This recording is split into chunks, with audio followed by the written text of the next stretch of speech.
Repubulika Iharanira Demokarasi ya Kongo yemeje ko igiye gushyikiriza Angola abasirikare babiri b'u Rwanda bashimuswe n'umutwe wa FDLR ufatanyijwe na FARDC n'igisirikare cya Repubulika Demokarasi ya Kongo. Guverinoma y'iki gihugu yatangaje ko yiteguye gushyikiriza Angola abasirikare babiri b'u Rwanda.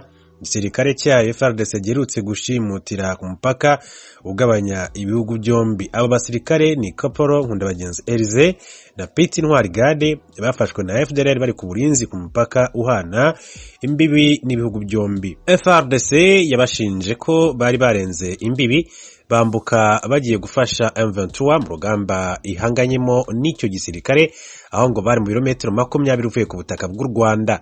Ku rundi ruhande igisirikare cy'u Rwanda cyatangaje ko ibyo atari ukuri, ko bashimuswe bakuwe ku mupaka aho bari bacunze umutekano.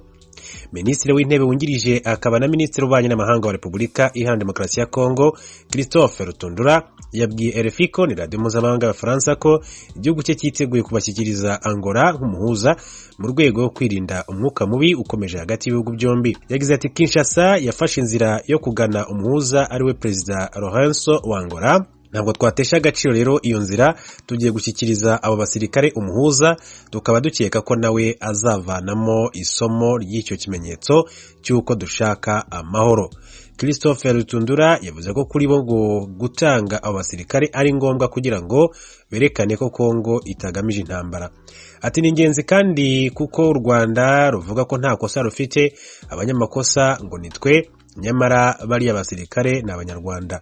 U Rwanda ruri kubasaba, ntabwo dushaka kwivanga muri ibi bibazo, ikimenyetso ni ugushyikiriza abo bantu umuhuza mpuzamahanga. Minisitiri Rutundura yabajijwe igihe biteguye gutanga abasirikare, avuga ko bizaterwa na gahunda ya Perezida Lourenço ndetse n'iyo byaba muri iki cyumweru. Ati twe turiteguye, ndumva nta kibazo na kimwe kirimo. Christophe Rutundura yavuze ko icyo Kongo yifuza ku buhuza bwa Angola ari ugutegeka M23 gushyira intwaro hasi no kuva mu duce yamaze kwigarurira. Yavuze ko ikindi bifuza ari uko ibihugu bituranye by'umwihariko u Rwanda bitabangamira amasezerano ya Nairobi yo kugarura amahoro mu burasirazuba bwa Kongo no gusaba u Rwanda guhagarika ubushotoranyi. Minisitiri w'ububanyi n'amahanga u Rwanda Dr Vincent Biruta aherutse kuvuga ko nta ruhare na ruto u Rwanda rufite mu bibazo by'umutekano muke mu burasirazuba bwa Kongo, ko ari ikibazo kireba abanyekongo ubwabo. Icyakora yaburiye icyo gihugu ko nigikomeza ibikorwa by'ubushotoranyi no gukorana n'umutwe wa FDLR mu gushotora u Rwanda ruzitabara. Yagize ati igihugu iyo gitewe kiritabara, biravuga ngo bikomeje ntabwo twakomeza ngo twicare dutegereze ko abaturage bacu bahora baraswa buri munsi. Atushatse aze ashimute abo ashatse bose. Ati kandi mu byo navuze mu nama y'umuryango wa Afurika, ati imarabo navuze neza ko dufite uburenganzira bwo gusubiza byo kwirwanaho igihe dutewe. Mu yandi makuru afitanye isano n'aya nuko u Rwanda ngo ntirwigeze rutera Repubulika Iharanira Demokarasi ya Kongo, akaba ari ibyatangajwe na Loni nk'uko byagiye bigarukwaho. Ubwo u Rwanda ntabwo rwatera Repubulika Demokarasi ya Kongo nk'uko bigaragara mu itangazo ry'akanama k'umutekano ka Loni ryo mu gitondo cyo kuri wa gatandatu ushize tariki ya 4 Kamena 2022, ritigeze rigaragaza u Rwanda mu bibazo byo mu burasirazuba bwa Kongo. Urubuga mediacongo.net rwo muri DRC ruvuga ko nta murongo n'umwe muri iri tangazo uvuga ko u Rwanda nka nyirabayazana y'ubwicanyi bwisubiramo mu ntara ya Kivu y'Amajyaruguru. Ni mu gihe muri Repubulika Iharanira Demokarasi ya Kongo abakozi kimwe n'abaturage bemeza icyarimwe ko ari ubutegetsi bwa Kigali buyobowe na Perezida Paul Kagame intandaro y'ihungabana ry'amahoro mu burasirazuba bw'iki gihugu. Mu itangazo ry'ako kanama k'umutekano k'umuryango w'abibumbye kagarukiye gusa ku kwamagana byimazeyo ibikorwa by'imitwe yigometse harimo na M23 kubw'amahoro mu burasirazuba bwa Repubulika Demokarasi ya Kongo. Akanama gashinzwe umutekano kamaganya imitwe yose yitwaje intwaro ikorera mu burasirazuba bwa Kongo kandi karasaba kugira uruhare mu biganiro by'imbere mu gihugu. Ibi ni bimwe mu bikubiye muri iri tangazo ritemera ibikorwa by'imitwe yitwaje intwaro ikurikira M23, Codeco, ADF, FDLR, Red Tabara, imitwe ya Mai Mai ndetse n'indi. Urutonde ruvuga kandi imitwe myinshi y'abanyagihugu ndetse n'abanyamahanga. Abanyeshuri basaga 400 bakomeje gutakambira inzego zibishinzwe ngo zibakemurire ikibazo kijyanye n'imyigire. Abo banyeshuri bemeza ko bari baratsindiye kujya mu mashuri y'ubumenyi ngiro, ariko ubuyobozi bushinzwe kubaha inguzanyo bukayibambura. I Kigali mu Rwanda, inkuru tubaza mugenzi wacu Eric Bagirubusa. Abanyeshuri bavuganye n'ijwi rya Amerika bemeza ko bari basohotse ku rutonde rw'abemerewe inguzanyo yo kwiga izwi nka buruse n'abatsinze hagati y'umwaka w'ibihumbi 2019 n'ibihumbi 2021. Baravuga ko byababereye ikinyuranyo bw'inama nkuru y'igihugu y'amashuri makuru na za kaminuza HEC yabamenyeshaga ko batemerewe inguzanyo. Bavuga ko na banki itsura amajyambere yari yarabahaye ubutumwa bubamenyesha ko bari ku rutonde rw'abizishyurira inguzanyo. Mu bihe bitandukanye izo nzego zombi ngo zaje kubwira aba banyeshuri ko mu butumwa babonye habayemo kwibeshya kwa system y'ikoranabuhanga bakoresha. Bwana Fabrice Byiringiro ukomoka mu karere ka Musanze yagombaga kwiga ibigendanye no kuzapima ubutaka mu ishuri ry'ubumenyingiro rya Kigali ku Kicukiro. Urumva nk'ubwo kugira ngo mbone ibyangombwa byose nasabwaga kubona kugira ngo ntangire ubuzima bwo kuvuga ngo ngiye ku ishuri, navuye mu rugo bari bagurishije isambu, ubwo iyo sambu ntiyagaruka mu rugo, ntibamfata neza, ntibanyumva, baba bumva ko ibintu byose ari amakosa yanjye. Urumva rwose ibyo bari kudukorera ni iyicarubozo, ni agashinyaguro, ni ukudukiniraho, ntabwo nabona uko mbivuga. Bwana Wilson Mugisha we yari yararangije kugera ku ishuri ry'ubumenyingiro i Karongi mu burengerazuba bw'u Rwanda yiga iby'amashanyarazi. Nawe avuga ko mu myigire yabo badatekanye nyuma yo kubambura inguzanyo bari baremerewe. Kwiga ntabwo byoroshye, kwiga uzi ko utazakora ibizamini, kwiga uzi ko isaha n'isaha wataha, hari igihe ufashe ikayi ukabona ibintu urimo ntabwo uzi ibintu urimo, kandi twese nyine uko turi ku ishuri ubona nyine dufite ikibazo, dusa n'abantu bahungabanye, ntabwo tuba dukurikirana amasomo neza nk'uko byagakwiye nk'abandi bana tuba tubona turi kwigana nabo, bitewe n'uko tuba twumva nta cyizere gihari cy'uko ahari dushobora gukomeza amasomo yacu. Abavuganye n'ijwi rya Amerika batubwiye ko mbere yo kumenya ko batakiri ku rutonde rw'abemerewe inguzanyo yo kwiga bari barasinyanye amasezerano na banki itsura amajyambere. Ni amasezerano abemerera ko iyo nguzanyo bazayishyura nyuma yo kurangiza kwiga. Bavuga ko buri umwe yari yarasinyiye inguzanyo ingana hafi na miliyoni 8 z'amafaranga y'amanyarwanda yari kuzabafasha mu gihe cy'imyaka 3, bagasigana impungenge ko bashobora kuzayaryozwa batarayaciye iryera. Urumva gusinyira amafaranga utari no kwigiraho miliyoni nk'izo, mba nibaza ese nzazishyuza. Nagerageje no kwandikira BRD kuri Twitter no ku ma-email ariko ntibansubize. Ese ubundi ntibazatwishyuza amafaranga tutigiyeho. Uretse kwiyambaza itangazamakuru, aba banyeshuri bigaragara ko baniyambaje n'izindi nzego zitandukanye basaba ko babakorera ubuvugizi. Uhereye ku mpuzamiryango iharanira iyubahirizwa ry'uburenganzira bwa muntu CLADO barayandikiye, nayo yandikira HEC. Mvugana na Bwana Evariste mu Rwanashyaka uhuza ibikorwa bya CLADO yambwiye ko batanyuzwe n'igisubizo cya HEC yabasubije. Bwana mu Rwanashyaka avuga ko bazakomeza gukurikirana iki kibazo kugeza gikemutse kandi neza. Twebwe ntabwo twumva ko systeme yibeshya, kuko ahubwo hibeshya umuntu ukoresha iyo systeme. Ntabwo systeme ishobora kwibeshya ku banyeshuri 400. None ikinababaje nuko iya mbere yari yibeshya ibahaye inguzanyo irongerera zibaka yakozwe na HEC. Ejo bundi iya BRD nayo iribeshya babwira ko ibahaye amafaranga banasinya contract nayo irongerera, avuga ngo mu by'ukuri ngo yongeye ibeshya. Mu by'ukuri ikigaragara nuko bano bana bari kubakinira agapira, ntabwo ari ibintu bisobanutse. Ijwi rya Amerika yanabonye indi baruwa y'amapaji abiri abanyeshuri bandikiye Minisitiri w'Intebe bamusaba ko yabafasha gukemura iki kibazo, ariko na magingo aya ntibabonye igisubizo. Bavuga ko nibinanirana bazagana inkiko. Binabaye byiza twazanagana inkiko, ariko usibye yuko twari twandikiye perezida kuri Twitter tumubwira ukuntu ikibazo cyagenze, tukaba nawe twari dutegereje igisubizo cyiwe.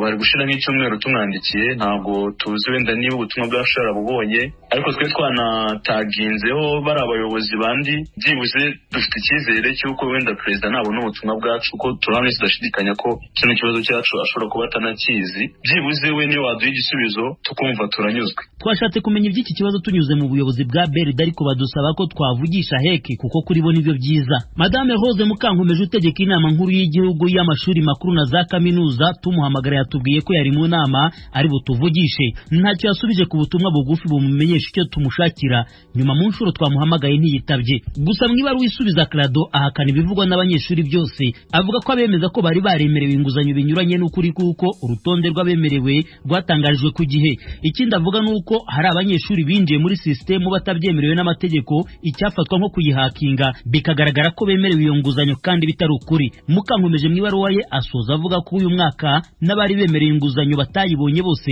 bishingiye ku ngengo y'imari yabaye iyanga. Bagira ubusa ijwi rya Amerika i Kigali. Umukuru w'umugambwe Frodibo watsinze amatora ya mbere yatunganyijwe mu nzira ya demokarasi mu Burundi mu mwaka w'1993, Pierre Claver Nahimana yateye akama Abarundi kabasaba kubungabunga ubutegetsi bushingiye kuri demokarasi. Hari mu kiganiro yahaye abanyamakuru ejo kwa kane i Bujumbura mu Burundi, aho uyu mugambwe wibutse imyaka 30 ishize wemewe n'amategeko. mu kiganiro haye mugenzi wacu Frederic Nkundikije Nahimana yagarutse ku butumwa yahaye abarundi.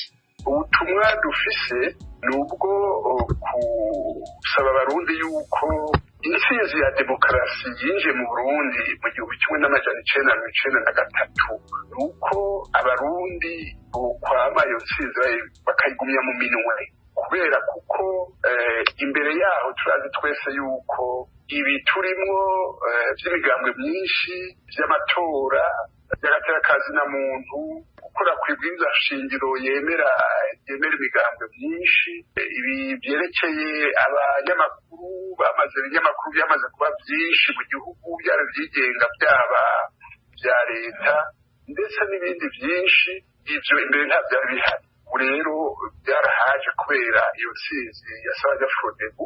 Nubwo butumwa cyane cyane tubaha kugira ngo izo ntsinzi bazigumye, kuko batazigumije n'ubundi turabona yuko hari ibimenyetso bikomeye bishobora gutuma ibyo bisubira inyuma.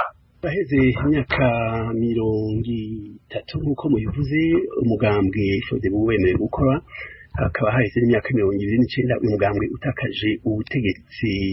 Icatumye uyu mugambwe udasubira kuronka abanywanyi kandi wari waronse intsinzi n'amajwi arenga 60% ku bwanyu mu biha insiguro nke. Insiguro iratomoye rwose kuko nk'uko weje kuvyivugira wenyene imyaka 29 iraheze abenegihugu bahaye ubutegetsi umugambwe Sawanya-Frodebu mu 1993 kubera kuko yari ifise imigambi iboneka ikomeye nkomeje kubivuga yerekeye gushimikira ku ntwaro ya demokarasi mu Burundi be no guteza imbere igihugu, umuntu arashobora agateakazi na muntu, ibinyamakuru bikigenga ndetse imigambwe igakora ku mugaragaro n'ibindi byinshi. Ariko ikibonekeje muri uwo mwaka nyene nuko hariho abavyasi baca umugambwe Sawanya-Frodebu barawusambura, bica umukuru w'igihugu yari yatowe ndetse n'abakorana bose baranka rwose yuko demokarasi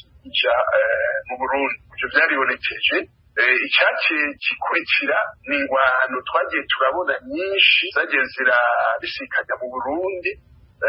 Ivyo bituma rero nkungure ingendo ya demokarasi isubira inyuma mu Burundi. Nico cabisubiza inyuma. Muri ico gihe rero umugambwe Sawanya-Frodebu wari gushobora gukomera, abantu bari mu ngwano bavuga bati ahubwo reka dufate ibigwanisho kugira tugarukane iyo ntwaro ya demokarasi kubera ko twayishaka, twari twiyotewe.